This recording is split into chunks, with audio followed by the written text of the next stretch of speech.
Ne ressens rien, ne crains rien, ne désire rien. Imagine une seconde. Tu te réveilles demain et tout disparaît. Ton téléphone, écran noir, ton compte en banque, zéro. Tes rêves, tes peurs, tes espoirs, évanouis. Plus rien ne te touche, plus rien ne te possède. Tu es nu face au vide et pourtant, tu respires encore. Tu es vivant. Mais es-tu libre? Ou es-tu juste mort à l'intérieur? C'est brutal, non? Cette idée qu'on pourrait tout perdre en un claquement de doigts. Mais ce n'est pas une fiction, c'est la réalité. Chaque jour, quelque chose s'effrite. Une relation se brise, un boulot s'effondre, une santé vacille. Et toi, tu cours, tu t'accroches, tu supplies le destin de te laisser un répit.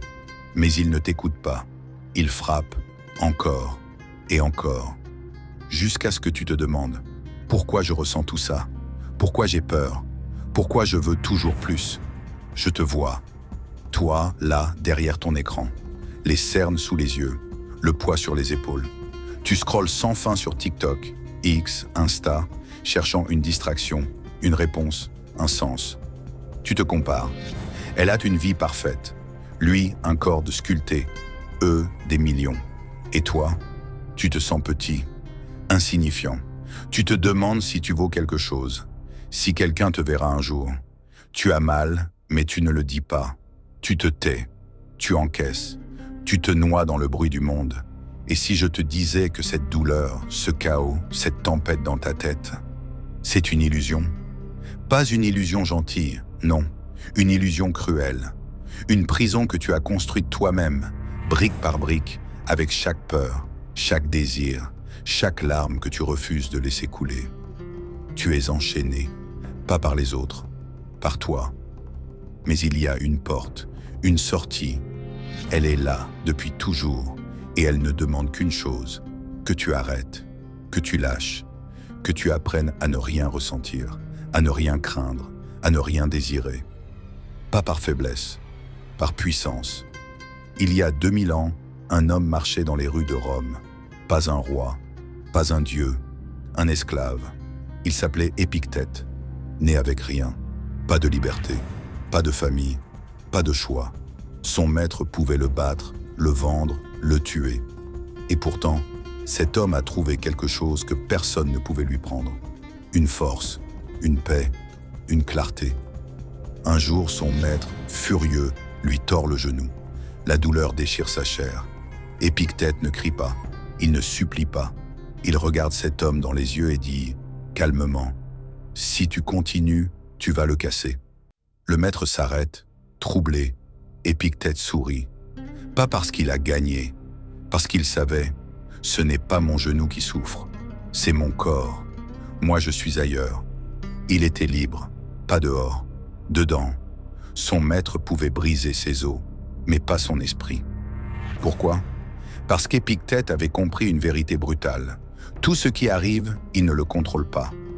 La douleur, elle vient, la peur, elle frappe, le désir, il brûle.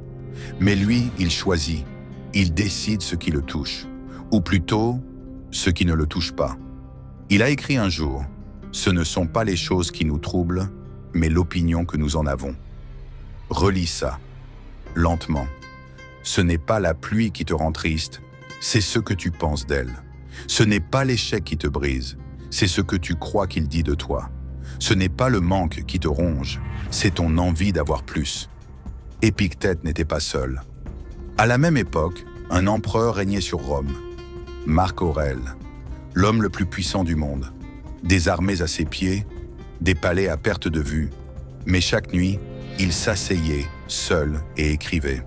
Pas des lois, pas des ordres, des pensées, pour lui-même, comme un cri silencieux contre le chaos. Il disait « Tu as le pouvoir sur ton esprit, pas sur les événements extérieurs. Comprends cela et tu trouveras la force. » Un esclave et un empereur, deux vies opposées, une même vérité. Le monde peut hurler, frapper, séduire. Mais toi, tu peux dire non. Tu peux te tenir debout, immobile, intouchable. Reviens ici, maintenant, 2025.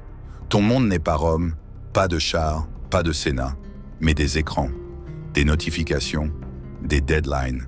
Tu te lèves, tu checkes ton téléphone. 47 messages, unique email, une alerte, réunion dans 10 minutes. Ton cœur s'accélère. Tu n'as pas dormi assez. Tu n'as pas assez fait. Tu n'es pas assez. Sur X, quelqu'un te traite d'idiot parce que tu as osé donner ton avis. Sur Insta, une pub te vend un corps que tu n'auras jamais. Sur LinkedIn, un collègue annonce sa promo. Toi, tu stagnes. Tu te sens vide. Tu te demandes, quand est-ce que ça s'arrête? Quand est-ce que je gagne? Mais écoute-moi. Cette course, elle n'a pas de ligne d'arrivée. Tu cours après des ombres, des likes, des euros, des corps parfaits, des vies qui ne sont pas la tienne. Et pendant que tu cours, tu perds. Pas le jeu des autres, le tien, ta paix, ton temps, ta liberté. Le stoïcisme, c'est ça. Ce n'est pas un bouquin poussiéreux, pas une leçon d'histoire. C'est une arme, une lame tranchante contre le bruit du monde. Ne ressens rien, ça ne veut pas dire être un robot. Ça veut dire choisir tes émotions, pas les subir. Ne crains rien, ça ne veut pas dire jouer les héros. Ça veut dire voir la peur et la laisser passer. Ne désire rien, ça ne veut pas dire abandonner. Ça veut dire vouloir ce que tu as déjà. Sénèque, un autre sage, a dit « Nous souffrons plus dans notre imagination que dans la réalité. » Ton boss te critique? Dans ta tête, tu es viré, ruiné, fini. Mais en vrai, ce n'est qu'un moment. Ton crush ne répond pas, tu te vois seul pour toujours. Mais en vrai, ce n'est qu'un silence. Ton compte est à sec, tu te vois dans la rue. Mais en vrai, tu es encore là, vivant. Le monde moderne te vend l'anxiété. Il te gave de désirs. Il te noie dans la peur. Mais toi, tu peux dire stop. Tu peux regarder tout ça, le stress, les attentes, les écrans, et dire « Vous ne m'aurez pas ». Imagine ça. Demain, tu te lèves. Pas de panique, pas de scroll frénétique. Tu respires. Tu regardes par la fenêtre. Le ciel est gris. Bien. Il pleut. Tant mieux. Tu es en retard? Ça arrive. Tu ne te bats pas contre le monde. Tu danses avec lui. Tu te dis, ce qui vient, je l'accepte. Ce qui part, je le laisse. Tu deviens une montagne.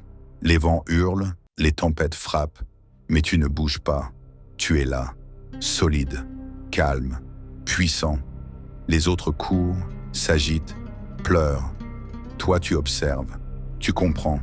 Tu es libre. Ce n'est pas facile. Ça demande du courage. Lâcher la peur, c'est dur. Ignorer les désirs, c'est brutal. Mais chaque pas te rapproche. Chaque fois que tu dis non au chaos, tu grandis. Chaque fois que tu refuses de te laisser emporter, tu gagnes. Pas contre les autres, contre toi-même.